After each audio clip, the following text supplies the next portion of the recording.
Hey everyone, welcome to week 70. This is the first day of our new week. By the way, 70 weeks means that we've done 350 videos, which is awesome.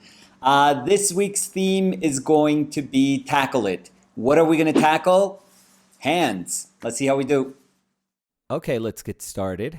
This is day one. This is our first day of our new week, and we are going to call this week Tackle It. And the basis for this week is very, very simple. The objective during this week is very, very simple. Mine comes from a very interesting place, I guess. We just finished off a week about elephants. We just finished a week where we kind of focused our energy and decided to study a very particular subject matter, which in my case was elephants. And it was a really, really amazing week. I mean, I expected to find things that were completely different from the actual experiences that I had while I was painting. It's so funny how I may set very particular objectives when I think of a themed week. And then as the week goes by, as you actually do the paintings, you realize that with each painting, your objective is transformed. You're not the same person after you paint a painting. So that's the way it's supposed to be, I guess. That's how it's supposed to feel. And after a painting, I always tell myself, well, what did I learn? What was this experience like? What did I think I was going to learn as opposed to what actually happened? And by comparing those things, by assessing the results that I did have and the shortcomings that I did encounter, I think I reshape and reimagine the week. So, when I start on Monday, I may have a painting in mind for that Monday and maybe a painting for Tuesday or Wednesday. But after finishing the painting on Monday, I may look at the painting that I thought I was going to do on Tuesday and say, no, that's actually not going to work now. Before, when it was all just an idea, it may have worked. But now that I have a painting experience, now that the act of painting has actually taught me something, I have to reestablish all my goals and say, okay, maybe this week is not really going to be about what I expected it to be. It's going to be about something else. And I'm just going to go with it. I'm going to surf that wave and I'm going to see what I encounter during this week. That's always been my attitude towards these weeks. I'm not going to say that it was easy to get to that attitude, to just respect and go with that flow, because I tend to be organized. I mean, the only aspect in my life probably that I'm organized at is with my painting, with the space that painting occupies in my life. And I try to be intelligent about how I organize the time that I'm going to spend with painting, the intent behind the paintings that I'm going to make. But this project has taught me that maybe those things can be helpful, but once you start doing something, you always have to keep your eyes open and realize that things can change at a moment's notice. And it's actually good if you teach yourself how to be flexible enough to go with those changes. Regarding last week, I thought that it was just going to be this formal exercise about gathering information, and that was it. I thought it was going to be more about depicting elephants rather than understanding myself through those paintings of those elephants. I thought I wasn't going to show up. In a way, I thought, okay, this is just about my subject matter, and specifically it's going to be about trying to understand the shapes and the mechanics of this wonderful animal. And it's almost like I'm not going to be part of this equation because it is my first encounter with this subject matter. It is the first time I'm going to try to understand the makeup of this amazing being. So in my experience, when you first try to tackle something, you don't show up because you tend to make it about that something, in this case, the elephant. So I thought I was just going to be compiling all this information about an elephant, and that's what was going to show up in the painting, kind of like a very formal exercise. It wasn't really about myself. It was going to be just about studying.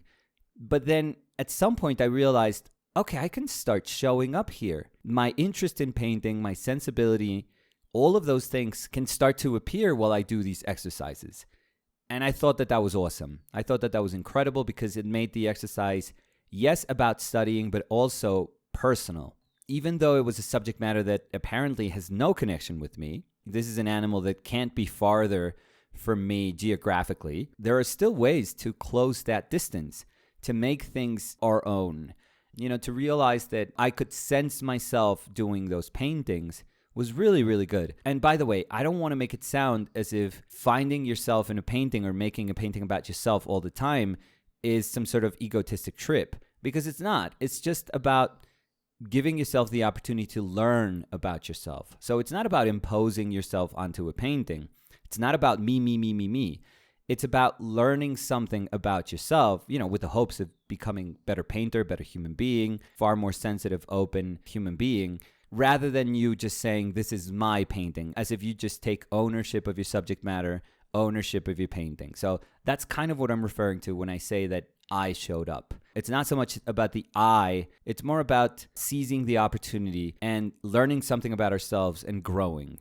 I think that that's the bigger objective of painting. So I was really excited to recognize that in last week's exercises, and particularly the one painting that I really enjoyed because I had a ton of fun with was the last painting where I was trying to animate and humanize this elephant. I was trying to put together, I was going to say all the things I learned, but honestly, it was just 4 days of trying to get together information. So it's not a ton of information, but I was trying to put together small bits of knowledge that I got from these 4 experiences, from these 4 paintings, and then from my imagination, make this character, try to give him some life, and try to give him some context. And one of the things that I spoke about on Friday's painting was that I was really concerned, I guess, or really interested on the problem that those front legs posed for me, because those front legs are pretty much the same as the hind legs, as the back legs. Mechanically, they're exactly the same. I couldn't treat those front legs as if they were arms. I couldn't treat the joints as if they were elbows or wrists, as if the elephant's arms could pronate or supinate. And obviously, they don't have opposable thumbs. So it was really, really interesting to try and wrap my head around. I know this is such a simple thing, but once you try to do it, once you get into the problem of doing it, it can be super, super fascinating. But I was really interested in trying to figure out how to animate, how to humanize this elephant that couldn't really make its front legs behave like arms, like, human arms, and how useful they would be in that sense. Because they would feel super clumsy. I mean, he would completely depend on his trunk to do all of the handling of things. So that was super, super interesting. And it got me thinking, you know what? I'm so conscious about the relevance of my hands. It's such an important aspect of how to humanize another being, how to make it feel as if it has our attributes, that I was like, you know what I'm going to do for this week? I'm going to paint my hand. Because I got so hyper-conscious almost about its use, about its being a vehicle of expression, that I was like, I got to do this. I got to paint hands. Now, here comes the cool part, and this is where we try to contextualize painting hands a little bit more. I remember when I was younger, and I'm not talking about when I started painting. No, not at all. I'm talking about maybe 5-6 years into painting. So you could argue that I was starting my career as a painter, but I was painting. I was effectively painting. I was selling paintings. So you could say, okay, I'm a painter now, whatever that means. I'm selling paintings for a quote unquote living. Again, whatever that means. And I think I was painting successfully, defined by whatever I understood as success when I was in my, early 20s. But one of the things that just bothered me terribly was my inability to paint expressive hands. I didn't have that ability. If I look back, and I apologize because I don't have images of my early paintings. I lost all the photographs that I had of early paintings. So I apologize for that. But if you can trust me, I'm not exaggerating about this. I'm being totally honest. I think my early paintings, I always found a shorthand way, pardon the pun, to describe hands in my paintings where I wouldn't put myself into trouble. I always found a way to say hands, to express hands. I would kind of weasel my way through it, and I would find a way where they just wouldn't pose a lot of problems. They would be very predictable, very easy to resolve. It was almost like I want to say hands, but I don't want to get into trouble. So I just want to kind of hint at them. They're there, they won't bother anyone, and that's about it. And that attitude would really upset me. I mean, it would really frustrate me because I wanted to be a painter that would confront problems. I wanted to feel like I was a painter that wouldn't shy away from anything.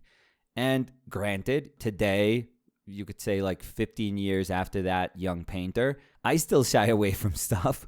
I'm still horrified by certain subject matters. I was talking with the Warrior Painters workshop yesterday how if you take me to New York and if you tell me to do an urban landscape, I'm going to die of a heart attack. I don't know if I can do it. I'm just completely overwhelmed. I would get an anxiety attack just trying to paint a bunch of buildings in perspective.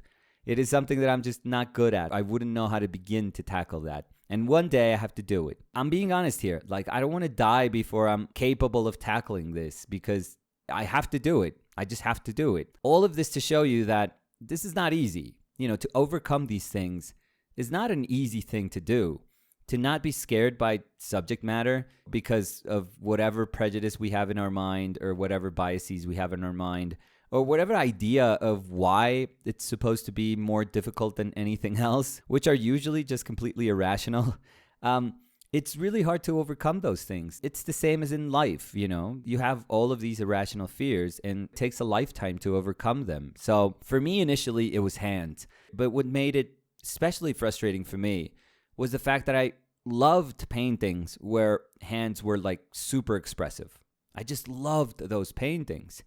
And I always thought of myself as a painter that could be capable of communicating so much with hands that I just didn't understand why I was not giving myself the chance to do so. I don't remember the moment exactly, but I remember the feeling, and this is what I've held on to. I remember when I told myself, okay, this is enough, this is getting to be ridiculous. And you're finding a myriad of ways of avoiding painting expressive hands when in fact you've wasted all those opportunities to tackle this problem. And that's why this week we're going to call it Tackle It. It doesn't have to do with hands. For some reason, we've equated hands with a subject matter that's hard to paint. I now don't understand why, but I know that I had all these ideas in my mind. Like if you would have asked me when I was in my early 20s why they were hard to paint, I could have probably given you 1,000 reasons, and they felt genuine to me. Nowadays, I feel it's absolutely ridiculous, but as I was saying, I gave myself a chance to try and overcome this issue when I decided this is ridiculous. This makes no sense whatsoever, and it has to begin with an attitude change. I have to deal with this problem instead of avoiding it completely. And I told myself there's going to be 10 paintings, 20 paintings where I just totally go for it and they're going to suck. The hands are going to feel terrible and the paintings are going to be ruined by that tiny little moment. That usually happens in a painting. A painting could be 99% amazing and then suddenly there's just a weak hand, a hand that's like weakly painted somewhere in the painting. Oh my God, we noticed these things immediately. So I was terribly conscious of what it meant to ruin a painting by trying to tackle something that I wasn't ready to paint. But I told myself, there is no other way. There's no way that I can gather enough courage and get enough experience painting hands if I don't start to paint them.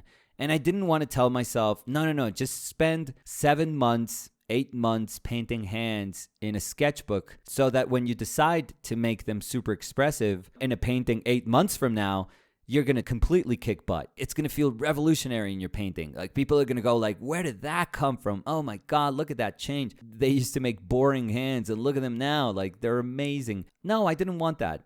I am the sort of person that feels that if you're going to take a chance doing a painting, a painting where you pour your soul into, a painting that you have to put in a show, a painting that you're expecting to sell, a commission that you have. Try to take those risks when it matters.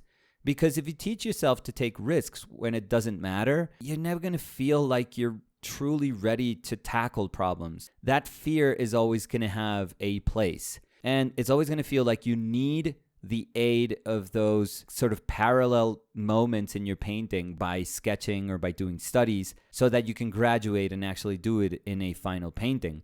There's nothing wrong with that, by the way. But my personality and the path that I wanted to walk told me that, no, if you're going to try something, try it out in a painting because the risks are super high. It's almost like a risk-reward thing where you're risking the integrity of your painting. And maybe that painting is really important. Maybe this painting was a large painting that you were doing for a show. There's going to be a lot of eyes on it. A lot of people are going to notice whatever shortcomings are going to be exhibited in that painting. And if you miss, it's going to be a big, big miss. And it may mean that critics are not going to be kind to you. Public response is not going to be kind to you. And maybe it means that you don't sell a painting that you were hoping or expecting to sell, which means that your livelihood can be affected. I mean, I don't want to feel like I'm being hyperbolic here, but I know painters, and I've been there, where we deposit so much of our hopes in a couple of paintings selling, and they mean so much to the well-being of the year that is to come, maybe the year and a half that is to come, that it can be crushing when those decisions affect the possibility of that painting selling. It is. When you see things under that light, you understand why painters many times just want to be safe. If they're selling something and if they know that there is a demand for it and there's a market that has formed around those sort of paintings, you have to try to make the best of things while there is an appetite for them. And that's totally human. Like, I totally get it. But like I said, I'm a little weird in a way, I guess, in the sense that I always thought that those were the opportunities where I could teach myself what it meant to take a risk, where it felt like everything was on the line. And if I felt that everything was on the line, I always told myself, I'm going to push further. I'm going to push a little bit more than I would if I knew that I was doing this painting where it didn't really matter. If they came out well, it was fine. If they didn't, it didn't really matter. It had no consequence because it was just a study that I was doing aside from the paintings that I had to do. And again, that's a very intelligent thing to do. I'm not intelligent. So I always told myself, just do it in a painting. Just go for it. If you fail, you're going to fail going for it. And that gave me peace of mind. And if I have learned anything in these past 20 some odd years painting, is that peace of mind is invaluable. Being okay with the painter that you are, knowing, recognizing that you've worked really hard to be the painter that you've always wanted to be, that you were meant to be. Oh my God, the tranquility that gives you, that has no price whatsoever. I wouldn't trade that for anything in the world. You could throw money in my face, I wouldn't be interested.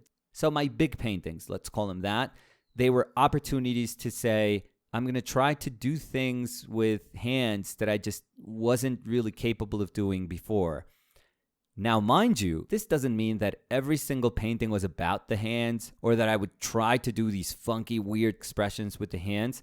No, not at all. It was just that I was being so fearful of giving the tiniest bit of relevance to hands in my painting that just doing anything remotely expressive with them for me was a huge step. So maybe for other people, it's like, you're not doing anything weird with them. What are you talking about? Like, I was expecting to find these incredibly challenging hands. And honestly, your older paintings are just full of regular ass hands. Like, what are you talking about?